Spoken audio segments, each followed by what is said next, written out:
যদি কেউ এই অপচেষ্টা করে বা অবমাননার, কোরআন অবমাননার, রসুল অবমাননার চেষ্টা করে, তাহলে তার প্রতিকার কি করা হয়েছে বা তার প্রতিকারের কি বিধান কোরআন এবং হাদিসে বাতলে দেওয়া হয়েছে, মৌলানা আব্দুল ওয়াহাব সাহেবের কাছ থেকে শুনবো।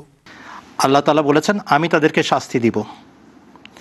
এবং আল্লাহ তার কোরআনের আয়াত নাজিল করে বলেছেন, ইন্নাল্লাহা জামিউল মুনাফিকিনা ওয়াল কাফিরিনা ফি জাহান্নামা জামিয়া। যারা এই ধরনের আধ্যাত্মিক অপরাধ সংগঠিত করবে, কোরআন অবমাননা করবে, রসুল অবমাননা করবে, তাদেরকে চরম মূল্য দিতে হবে পরকালে। এবং আমি কোরআন শরীফ থেকে আপনাদেরকে সেই আয়াত দেখিয়ে দিচ্ছি।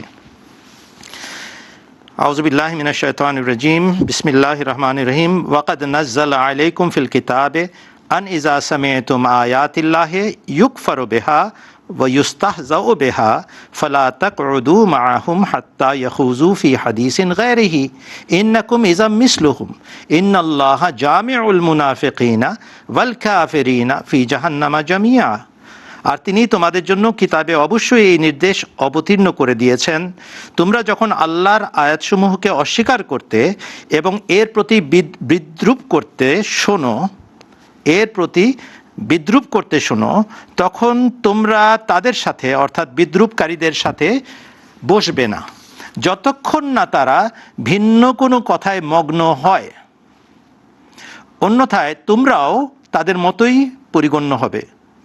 নিশ্চয়ই আল্লাহ সব মুনাফিক এবং কাফেরকে জাহান্নামে একত্র করে ছাড়বেন।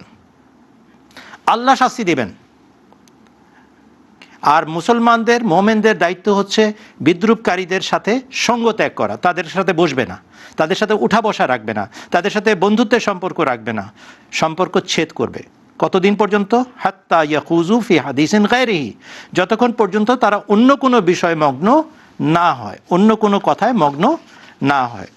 যারা বারবার হঠকারিতা দেখায় এবং আল্লাহ এবং রসুল এবং কোরআনকে বিদ্রূপ করে এবং এটাকে তাদের অভ্যাসে পরিণত করেছে, হাত্তার অর্থ হবে এমনকি তারা অন্য কোনো কথায় মগ্ন হলেও তাদের সাথে সম্পর্ক করবে না, কেননা তারা ধর্মকে ঠাট্টা বানিয়ে ফেলেছে। রঙ্গিলা রসুল রেখেছিল, এক জঘন্য কাজ করেছিল এক ব্যক্তি, তার প্রতিক্রিয়া মুসলমানরা মারধর শুরু করে দিয়েছিল, ফিতনা ফাসাদ। হযরত মুসলিম মাউদ বলেছিলেন, সিরাতুন নবী জলসা করো। সারা উপমহাদেশে হযরত মুহাম্মদ সাল্লাল্লাহু আলাইহি ওয়াসাল্লামের সপক্ষে আহমদিয়া জামাত সিরাতুন নবী জলসা প্রবর্তন করেছে, এখনও চলছে, 1928 সাল থেকে চলছে। কেন? যখন আপনি মন্দকে প্রতিহত করবেন উত্তমকে দিয়ে, মন্দ প্রতিহত হতেই হবে, তাকে পালাতেই হবে। আমরা এখন সিরাতুন নবী জলসা করি, আমরা সর্বধর্ম সম্মেলন করি, সবাইকে ডাক দিয়ে নিয়ে আসি, সবাই হযরত মুহাম্মদ সাল্লাল্লাহু আলাইহি ওয়াসাল্লামের প্রশংসায় পঞ্চমুখ, তাই ইসলামের শ্রেষ্ঠত্ব গাওয়ার কাজে ব্যস্ত। কেন? শ্রেষ্ঠত্ব প্রমাণিত হয়ে গেছে। এই জন্য নিয়ম হচ্ছে তাদেরকে বুঝাতে থাকা এবং তাদের সাথে সম্পর্ক ছেদ করা, যতক্ষণ পর্যন্ত তারা নিজেদের কথা পরিবর্তন করে ভিন্ন কথায় মগ্ন না হয়, সম্বিত ফিরে না পায়। তাহলে আমাদের দায়িত্ব হচ্ছে কোরআন মেনে চলা। সূরা নিসার 141 নম্বর আয়াত আর সূরা আনআমের 69 এবং 70 নম্বর আয়াতে এর বিহিত দেওয়া আছে। ধন্যবাদ।